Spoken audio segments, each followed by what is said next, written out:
ప్రభునందు ప్రియమైన శ్రోతలకు వందనములు. ఈ పోడ్కాస్ట్ కార్యక్రమం నాకు స్వాగతం. మీ అందరి కొరకు ఈ కార్యక్రమమును ప్రసారం చేయుచున్నాం. విని దైవాశీస్సులు పొందుకోగలరు.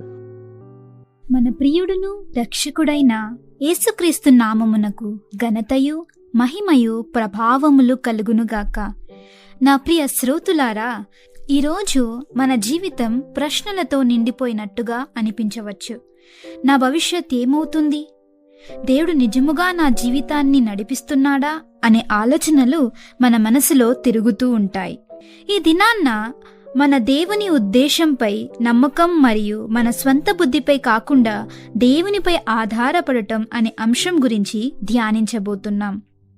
ఈ సందేశం మీకు ధైర్యాన్ని, దిశను మరియు ఆశను ఇస్తుందని నేను నమ్ముతున్నాను. ముందుగా మన జీవితంపై మనకు ఉంటున్న ప్రశ్నలకు దేవుడు ఇస్తున్న జవాబును చూసుకుందాం. ఇర్మియా గ్రంథము 29వ అధ్యాయము 11వ వచనంలో ఇలా రాయబడి ఉన్నది: నేను మిమ్మును గూర్చి ఉద్దేశించిన సంగతులను నేనెరుగుదును. రాబోవు కాలముందు మీకు నిరీక్షణ కలుగునట్లుగా అవి సమాధానకరమైన ఉద్దేశములే గాని హానికరమైనవి కావు. ఇదే యెహోవా వాక్కు. ఈ వాగ్దానం దేవుడు బందీగృహంలో ఉన్న ఇశ్రాయేలు ప్రజలకు ఇచ్చాడు. వారికి స్వేచ్ఛ లేదు, ఆశ లేదు, రేపు ఏమవుతుందో తెలియని పరిస్థితి. అయినా దేవుడు ఇలా చెబుతున్నాడు: మీ పరిస్థితి మీకు అనుకూలంగా లేకపోయినా నా ఉద్దేశం మంచిదే. ఇది మన జీవితానికి కూడా వర్తిస్తుంది. ఇప్పుడు మనం ఏమైనా కష్టాల్లో ఉన్నామంటే దేవుడు మనల్ని మర్చిపోయాడని కాదు. మనకు అర్థం కాని సమయంలో కూడా దేవుడు మన భవిష్యత్తును సిద్ధం చేస్తున్నాడు. ఈ మాటలు విన్నప్పుడు మనకు ఒక ప్రశ్న వస్తుంది.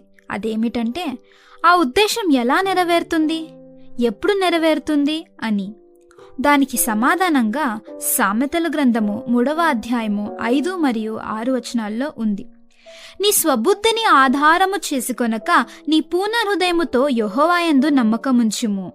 నీ ప్రవర్తన అంతటి యందు ఆయన అధికారమునకు ఒప్పుకొనుము. అప్పుడు ఆయన నీ త్రోవలను సరళము చేయును.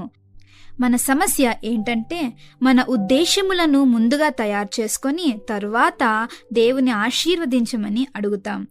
కానీ దేవుడు నీ ఆలోచనలు కాదు, నన్ను నమ్ము అని చెబుతున్నారు. దేవుని మంచి ఉద్దేశములను అనుభవించాలంటే మన స్వంత బుద్ధిని నమ్మక దేవునిని నమ్మాలి. ఈ యొక్క వాక్యముల సాదృశ్యంగా ఉన్న వ్యక్తిని మన పాత నిబంధనలో చూడవచ్చు. ఆయనే విశ్వాసులకు తండ్రి అయిన అబ్రహాము. దేవుడు అబ్రహామును తన దేశము నుండి, బంధువుల యొద్ద నుండి, తన తండ్రి ఇంటి నుండి బయలుదేరి దేవుడు చూపించే దేశమునకు వెళ్ళమని ఆదేశించారు. అబ్రహాం దగ్గర మ్యాప్ లేదు, లొకేషన్ తెలియదు, భవిష్యత్తు కూడా స్పష్టంగా లేదు. అయినా అతడు ఏం చేశాడు?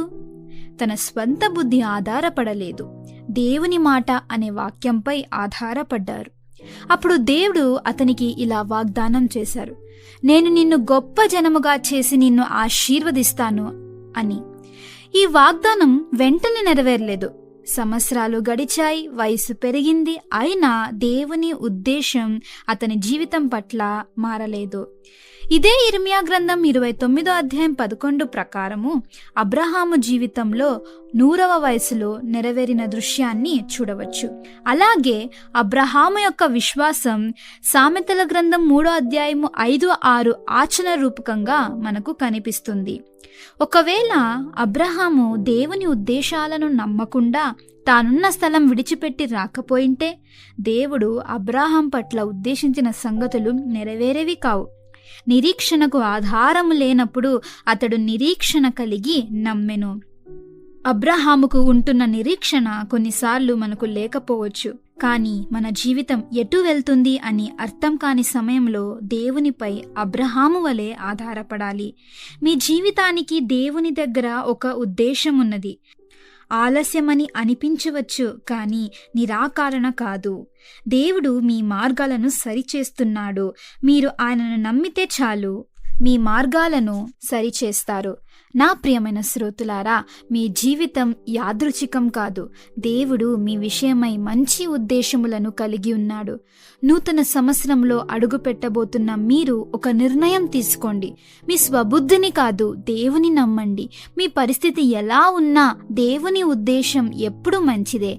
ఆలస్యమైనా కూడా ఆయన నమ్మదగిన దేవుడు. తన వాగ్దానమును స్థిరపరుస్తారు. దేవుని నమ్మండి. ఆయన రాబోయే నూతన సంవత్సరములో మిమ్మల్ని నడిపించునుగాక. ఆమేన్. ఈ కార్యక్రమమును గూర్చి మీ సలహాలు మరియు మీ ప్రార్థనా అవసరతల కొరకు మమ్మను సంప్రదించవలసిన మా ఫోన్ నంబర్ 9484585039 మరియు ఈమెయిల్ ఐడి info@fibaonline.org. మా ఫోన్ నంబర్ మరొకసారి 9480585039. Email ID info@fibaonline.org.